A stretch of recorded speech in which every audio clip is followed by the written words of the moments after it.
Le photo quoi?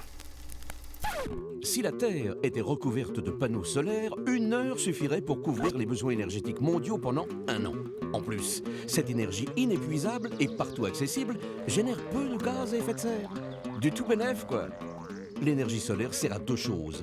Via des panneaux thermiques, elle sert à produire de l'eau chaude sanitaire et à climatiser un bâtiment.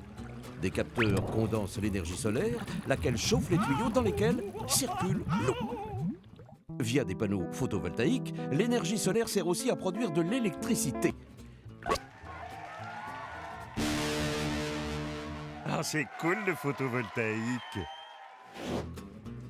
L'effet photovoltaïque a été découvert en 1839. Dans les panneaux, on trouve des dizaines de cellules photovoltaïques en silicium. C'est la principale technologie. Quand les cellules sont percutées par les photons envoyés par les rayons du soleil, les électrons du silicium se mettent à danser. Et ces déplacements génèrent du courant électrique continu, CQFD.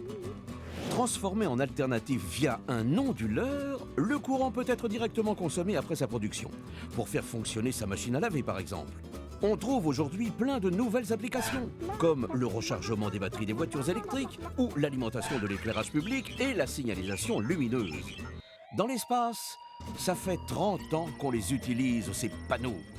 L'énergie photovoltaïque peut aussi être réinjectée directement dans le réseau EDF. Depuis 4 ans, EDF, agence obligation d'achat, rachète cette électricité à super prix pour favoriser le déploiement de cette énergie. D'ailleurs, saviez-vous que le futur siège d'ETDE revendra chaque année plus de 43 000 kWh dans le réseau avec ses 200 panneaux photovoltaïques ? On peut intégrer des panneaux dans du bâti, notamment les façades et les toits. Les points de production sont des centrales solaires ou des générateurs photovoltaïques.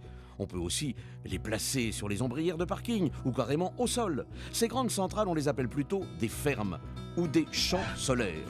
Oh, ça va. Mais comment ça se passe, un chantier photovoltaïque ? D'abord, on pose une ossature métallique qui servira de support au générateur, idéalement orienté au sud ou est-ouest pour avoir la meilleure exposition. Puis on pose les panneaux. On les raccorde tous ensemble à un maillage électrique qu'on relie à l'onduleur, lui-même câblé au tableau électrique TGBT. Après, un aiguillage s'impose. Si le volume produit est inférieur à 250 kV, l'électricité est réinjectée en basse tension dans le réseau EDF. Mais s'il est plus important, l'électricité passe par un poste de transformation pour élever la tension et l'injecter en 20 000 volts. Aujourd'hui, ETDE a toutes les compétences pour maîtriser des projets photovoltaïques globaux. Études de faisabilité, administratifs, études techniques, achat des fournitures, travaux, maintenance. Et demain, on fait quoi demain ?